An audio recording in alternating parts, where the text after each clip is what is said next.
Hey everyone, you've tuned into our Social Causes Fridays discussions. I'm your host, the tour guide, Jenna Kirisoa, for September 2nd, 2022. We are going over Forces of Habit, Drugs in the Making of the Modern World by David T. Courtwright.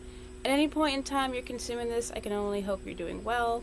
And thanks so much for spending your valuable time with us. So right now I'm on Facebook Live, also on YouTube, so if you see my eyes moving around, I'm looking at different cameras. So really fast though, let us do a quick recap from chapter 4, which was called The Sorcerer's Apprentices and Understanding More of the Medical Dilemma, the Amphetamine Democracy, and essentially the different uses of controlled substances, whether it be natural, such as tobacco, or something synthetic man-made in a lab, such as the ones coming from Germany. So, quick recap from last week. Some of the concerns was the different multiple uses of drugs and how people measured its worth and value based on how many different ailments or illnesses that could be treated based on the substance. Tobacco was multi-use. Wine was considered to be one of the most ancient of medical remedies. There were distilled beverages such as gin and brandy. Those were finally legalized in 1863. So initially, these controlled substances, distilled drinks, were always seen as something to be used for a medicinal purpose, to help treat something or alleviate a discomfort, help you with symptoms. But oftentimes with society, it kind of transitioned from being a medicinal use to more recreational use. So this is what this discussion is going to be talking about. Last week was just information from the book, a quick review and synopsis of the chapter 4. And now this is with our Social Causes Fridays, this is the commentary. This is where I dive in deeper and we study the history and we compare it to what's happening in modern day society. So I will probably be spending a lot of time talking about the amphetamine democracy because we're seeing a huge crisis within the meth and then also the opioid crisis as well. So part of this segment, though, I do want to highlight, I don't know if you guys can see it in the description, but we do need to weigh the options. Some of the conflicts that was discussed in this chapter was with the sorcerer's apprentices or the medical doctors who were prescribing these medications and these drugs to people, and then seeing the downside of people being poisoned, people ODing and dying, and then people being completely dependent, full-blown addicts. So this is what we're going to be discussing more so today. But again, a little quick recap from last week. The different uses of the drugs, some of them was to alleviate physical pain, discomfort, depression, even sometimes boredom. So there was originally, for another example, heroin was supposed to be used as a cough suppressant, so they were finding different uses for these hard drugs. And amphetamines was introduced, again, by a German pharmaceutical company. They had the processing or the, manufacturing aspect in the United States, but originated from Germany, and that was designed to be a nasal discongestant. So they had different types of, I guess you would call them rigs or setups or inhaler type things, and people were utilizing it more so for recreational use. Also, military utilized it between American soldiers and even Japanese. The jungle fighters on the ground were given amphetamines, and then Japanese aircraft bombers as well. So wide variety of people using it, from college students, prisoners, general laborers, truck drivers, college students, and even politicians. So by a wide variety of people and audiences who were completely, I guess you could say, addicted to the substance. But let me continue on to segment 2. Let's go back to the weighing of the options really fast. So who's really to blame for this? Is it a personal accountability? And how much of it was accidental? Because if we're going to study the history of these substances, let's take for something a little bit simpler, like sugar. People don't consider refined white sugar or any of that type to be really a chemical drug. But it's very, very interesting that during the era of slavery, you had people who were forced to work the sugar canes and other types of crops, and oftentimes they were given rice rations. They would take these rice rations and they would make it into liquor, and they would opt for that instead of using it for food because the situations were so dire and depressing.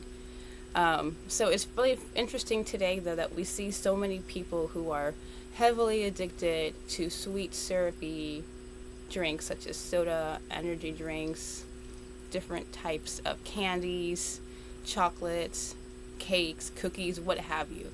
And, or even if you want to go specifically a little bit deeper further, Coca-Cola, they had to change their recipe, removing some of the ingredients because there was a spike in crime in certain neighborhoods.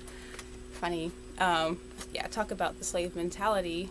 So they changed the recipe, but there's still a lot of sugar in the sodas, and people are hooked on sugar. So I find that very fascinating. So again, do we need to go back to the corporations, to the companies, to the factories, to the pharmaceutical industries, and how much is it related to the consumer personal choice of what their options are out there? So things to consider, lots and lots of social discussion, talking points, and themes we can pull out of it. Very, very fascinating. But let's continue on, though. Going back to weighing the options, many of the doctors were faced with the predicament of, if I'm not giving my customers what they want, I'm going to lose business. But at the same time, many of them were faced with the moral conundrum of, do I treat my patients or do I feed into their addictions? When you cut someone off. So it took a long time for some doctors to actually stop. Oftentimes, states had to come in and do interventions and complete societal overhauls.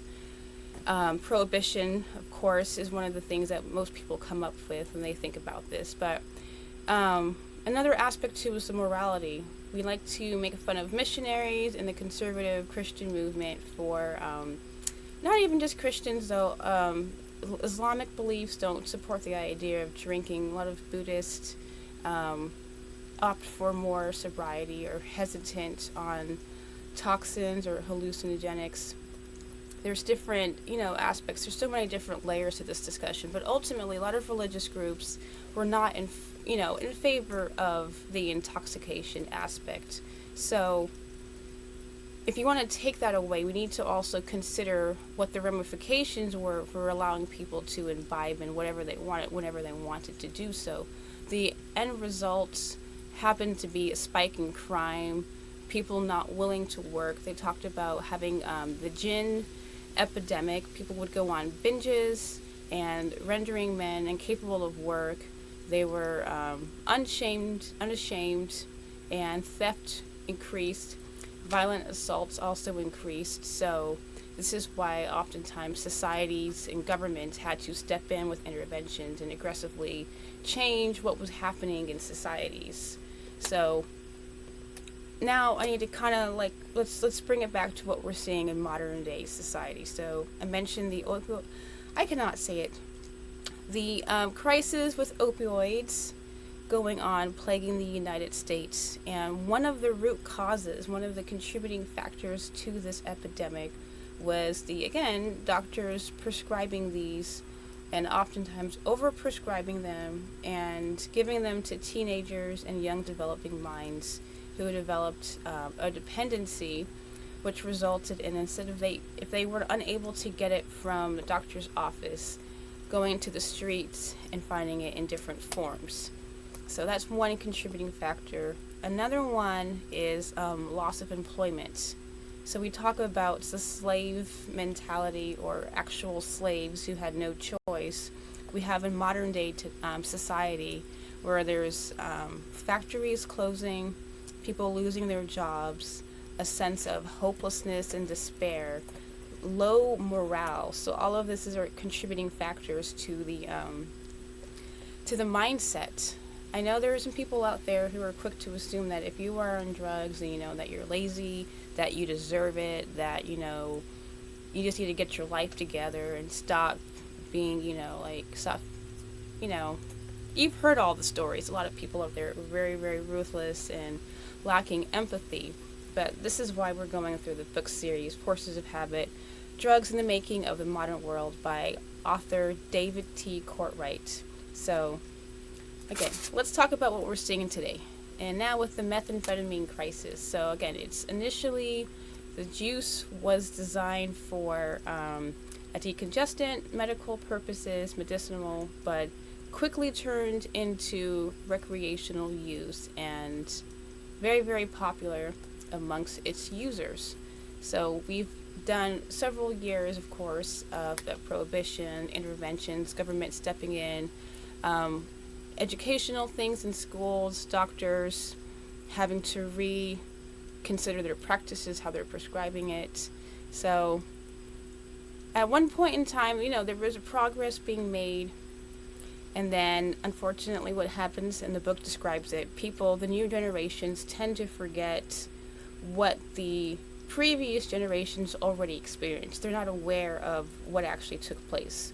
They're not aware of the mental illness that comes from it, the physical ailments, the dependency, the change of brain chemistry, of different contributing factors, the negative downsides. So you'll have a new generation of people who were ignorant to these things, and then they'll pick up the habit, and the problem resurfaces alongside with the unemployment rates, despair and depression happening in our communities and societies. So we can go a little bit further too if you want to talk about the dismantlement of the household structure, different wars, the Industrial Revolution, taking men out of the household and then eventually taking moms out. So we're developing a broken family structure where children are more prone and predisposed to experimenting with drugs and controlled substances. And little small contributing factors like that build on to a much bigger problem in society. So we see increased homelessness, we see increased trafficking situations, lots of things plaguing society, just from little small contributing factors. One person right here could come from a normal household, pick up a drug one day, get hooked, and have a completely different, outcome in their life. Something that people can't predict necessarily happening, but very, very easily, some people can be very easily susceptible to these things. So ultimately the question is, where do we go from here? We have a lot of information being presented. We can sit here and talk in circles about, well, this is the reason why, this is the root cause here. Or we can blame, the crack cocaine epidemic by, people slipping drugs into the communities, especially communities of color, disenfranchising people. We could spend hours discussing this, but right now we're in present 2022. What are we going to do? Where can we go from here? Are there any ways to remedy the situation and stop it? So, questions for you guys to consider. I'm just here giving a lot of information. I've talked a lot about one of the reasons why I'm constantly talking about nutritional supplements and getting healthy options into the hands of our citizens, because once your body is healed and restored, it's a lot easier for you to, essentially, you feel better. Your body's nurtured and nourished, and you're taken care of. So the desire to feel better through artificial things or through chemical responses in the brain, it's not in high demand because your body is being taken care of, and it's easier for you to transition off of the drugs. So that's always one of the ideas that I put out there. But let's talk about a little bit more practical hands in. I think it really does it will need to start with society's outlook on people and I know a lot of people are pretty much a vast majority of Americans, I would say, are in very, very bad circumstances. Like they are experiencing poverty themselves, they're experiencing financial hardships, they're dealing with their own trauma, own personal demons or issues or what have you. So I know it's easy to sit here and say in theory, like, oh yeah, if everyone just, were happy and positive and everyone just gave, it would be easy. And I know there's many people who are not in that position. They're working paycheck to paycheck. They're barely able to survive. I realize that. So as we can see, the country is going through some economic crisis right now, inflation. They're doing the student debt forgiveness, and that's going to add so much more financial burdens on people. I'm all very, very aware of all these small details, but as we're seeing these issues increase at a rapid rate, when there's more homelessness, there's more drugs out there, increased crime, increased abuse, and more people are in dangerous situations. What can we possibly do now to change everything and turn it around? So we're past the point of blaming. We can't sit here and say it's pharmaceuticals' fault. We can't sit here and say, oh, it's all the government's. We can't sit here and say, oh, well, it's the person's individual choice. It goes further than that. So I think one of the things we need to address on is the morality issue behind it. Each individual person needs to consider deep down what it is that they truly want out of this life. What it is that they're doing, why they're doing it, what are their options to go out there. And I know for some people this might be painful and they don't want to go down this route, but it might be the only saving grace, which is to reach out to churches. The churches need to fill in the void and step up and reach out to those. Get out of your comfort zone, because right now the ship is sinking really, really fast, and we need to plug in some holes, do some patchwork, do some repair work as soon as possible, because if we don't do it now, pretty much everyone is going to suffer. This is where the old school book of Acts, the original church, where everyone is putting all their resources together and exchanging things. No one's expecting any money. If you do give money, you're giving it genuinely out of your heart. You don't expect anything back. If someone steals from you, you're not going to trip out and be like, well, why is this person stealing from me? We have to let go of our material possessions, be willing to let go of it, willing to accept that these are just idols here on earth. I can't take my treasure with me to heaven. Like, we need to actually see that this is what the church was originally designed to do, which is to take care of the widows and the orphans, to feed the poor, to house them, to give shelter and comfort, putting all the resources towards helping people get into better positions. It's imperative that we kind of get out of our comfort zone and our bubbles and really reach out to those in need, because there's some people out there who really got dealt, a bad hand in life. They're the results of the broken homes, the Industrial Revolution, that monster of people separating families, tearing them apart. Some of them are just innocent victims who just got caught up in the system and don't know anything else. All they know are drugs and the streets. And if you want to really help people, we need to look past our own comfort zones, put all the resources together to try to fix the situation. People volunteering your time and your resources, helping to build shelters. We talked about the tiny home projects. We talked about mobile homes. I've been discussing things with people renting out or possibly taking the storage units, turning them into mini homes or mini apartment sections for people, giving them more options. Like I said, proper nutrition, proper hydration, safe place, comfort, giving people a sense of purpose, a reason to live. That's another thing that people tend to forget. If you don't see any purpose in your life or why you're here, why would anyone want to just let me get off drugs and let me go hang out with the rainbows and butterflies and like life's great when we know it's not. So people need to find their inner purpose. Like, who are you? What are you? Like, why am I here? What doth life? Give them the spiritual morality reason behind this existence. Reach out to them. Volunteer your time, your traits, and your talents. And again, it's difficult stepping out of your comfort zone, but do some research, see what people are already doing, and then add on to it. And again, don't worry about the financial gain and or losing the money or losing some of your things, because ultimately we're going to lose everything anyways. And as we can see how the economy is changing at a rapid rate, we just have to accept and adjust to the changes, that things aren't going to be easy. They're not going to be fun.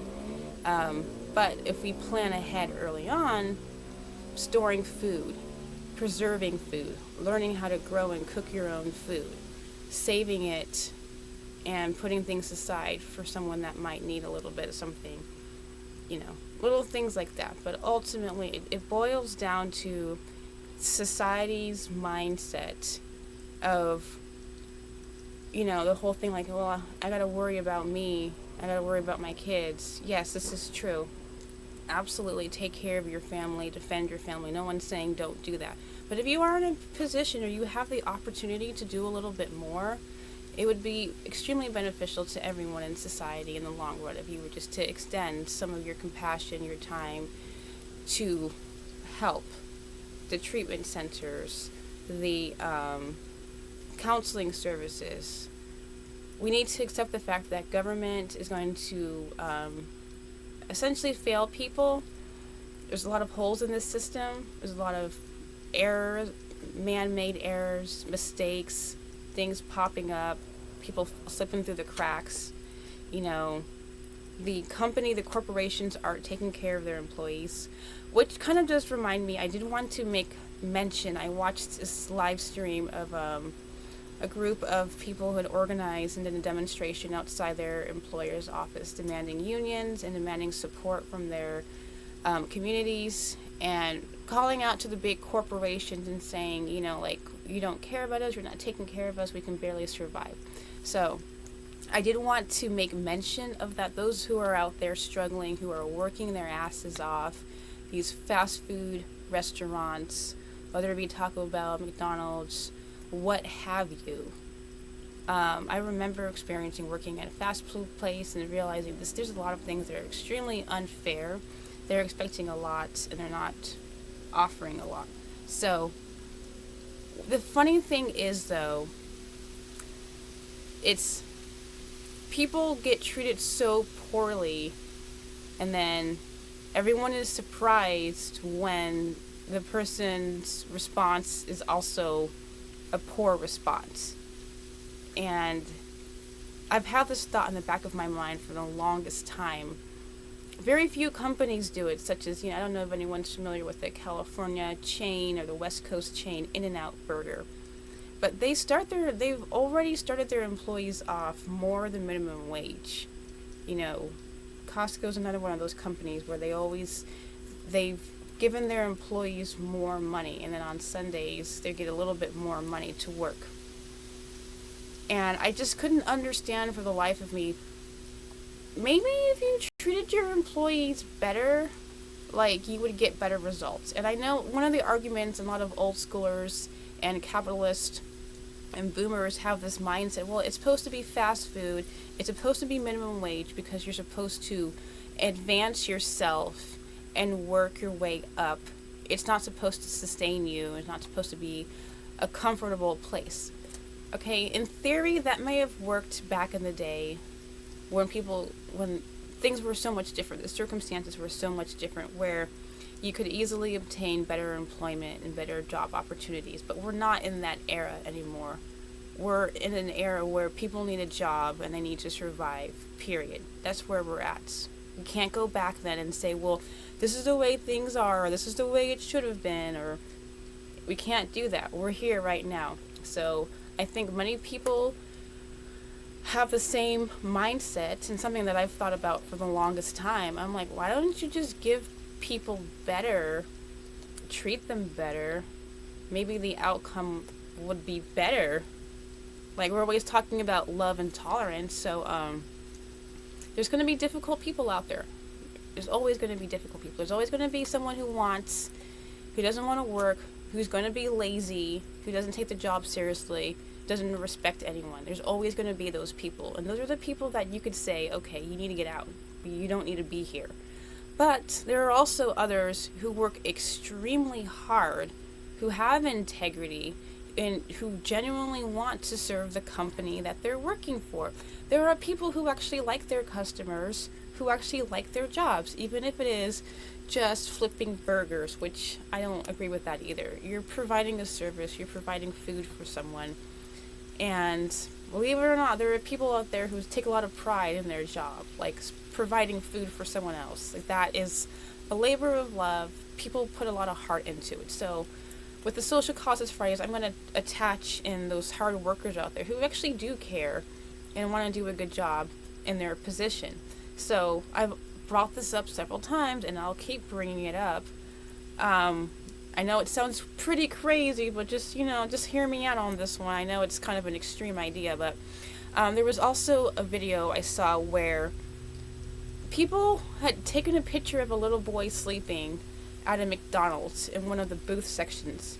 His mom was working, and she didn't have any place to take her son, so her employer allowed her manager was like, yes, your son can stay here, and he was sleeping.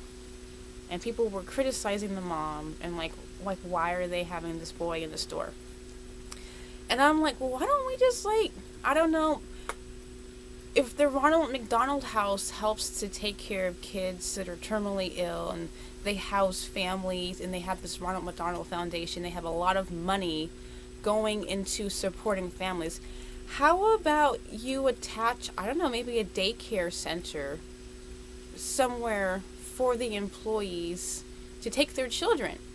And once you have a daycare center provided for employees and their children, guess what? You probably have a loyal working force. If a child is raised seeing what their parents are doing, they're probably going to be more inclined to, I don't know, choose that profession. They might want to work in the food industry. You take care of the employees, believe it or not, the employees will take care of you. McDonald's is always going to have customers. They're always going to be, having clientele come in. I don't know why it is that we have to make it so difficult for employees to take care of their families. You're set. McDonald's, you're set. Have you considered maybe what we can do for the people who work there? Increase the pay for them, offer benefits. There are people who really, really will invest themselves into the company. And once you take better care of the employees take better care of the customers will frequent the business. They'll support the business. I mean, you're always going to get the business anyways. I don't understand what is so difficult about helping the employees to be better and more well sustained. Unfortunately, though, it does remind me of the different clips from Idiocracy, though. I mean, we don't want the corporations to try to take over the parents, which might be what the future holds. Hang on one sec, I have to restart my live. I mean, that movie, Idiocracy, does kind of predict corporations taking over the parental role of parents and their children. So we don't want to go that route, but we do realize, though, let's just be honest. Is that where we're trending right now? Is that what the future holds, where we are so in desperate need of support that we're asking our employers to help in that regard, and in exchange being loyal members to the corporation, and our families eventually also being loyal employers to the corporation? You become a family. You become indebted to this. Is that where we're trending? Is that what needs to happen for people to survive? That's for you guys to consider. That's for you to weigh the options. Personally, at this point, do whatever you gotta do. If you're struggling with addiction, like we've been talking about in the book, Forces of Habit, Chapter 4 again, the Sorcerer's Apprentices, weighing the options.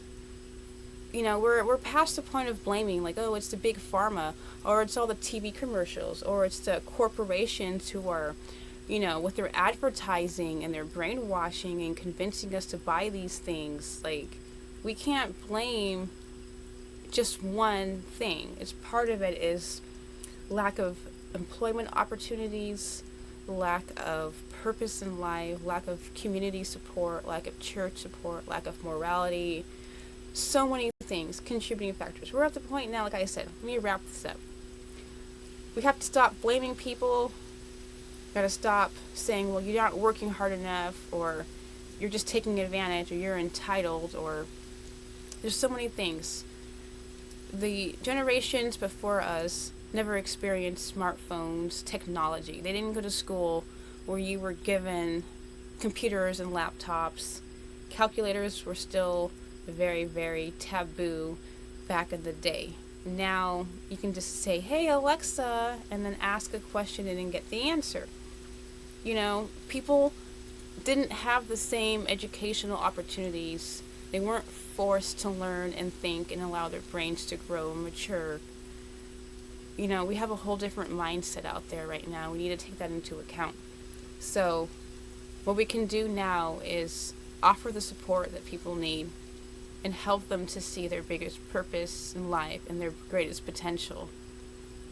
Extend compassion, patience, and love. Help whenever you can, give whenever you can, offer whatever you can, your time, talents, and trades. Help get with some other organizations that's already working on some projects and see what you can do to contribute to that. One of the goals I've been talking about is women's shelter with an animal shelter attached to it, maternity hotels. Instead of telling a woman, well, the best option is to go kill your baby, which predisposes her to cancer, which exasperates mental illness and depression, which exasperates controlled substance abuse and promiscuity, which puts women at greater risk from assault and getting trafficked. You think abortion's not a big deal, but it actually is. It's a huge contributing factor to why so many women are suicidal and depressed, and why they keep falling back into old habits. So instead of saying, oh, get an abortion and get over it, why don't you offer housing? Why don't you offer open adoptions? Things like that. So when we talk about the different crises that are going on with the methamphetamines, with the opioids, with the whatever else is out there right now I haven't listed, all of it, the little small details that you think, well, that's not my problem, or I can't do anything about it, you'd be surprised. There are groups out there, I need to actually look into it, I saved the link, where there are women who are rescued, you have survivors that are living in housing, who are doing recovery. There are options. You can send them handwritten letters. You can send them encouraging notes. You can donate your extra supplies. Women that are starting over, trying to get their kids back, you can donate your excess things. Find out how you can help someone who's going through a rough time. What can I do to give them? You could just send them a really nice, encouraging note. Things like that. There's things you can do. So, with that, I will leave you. I've been your host, the tour guide, Jenna Kirisoa, for September 2nd, 2022. Again, at any point in time you're consuming this content, I can only hope you're doing well. Thank you for tuning in to our Social Causes Fridays discussions. God's peace.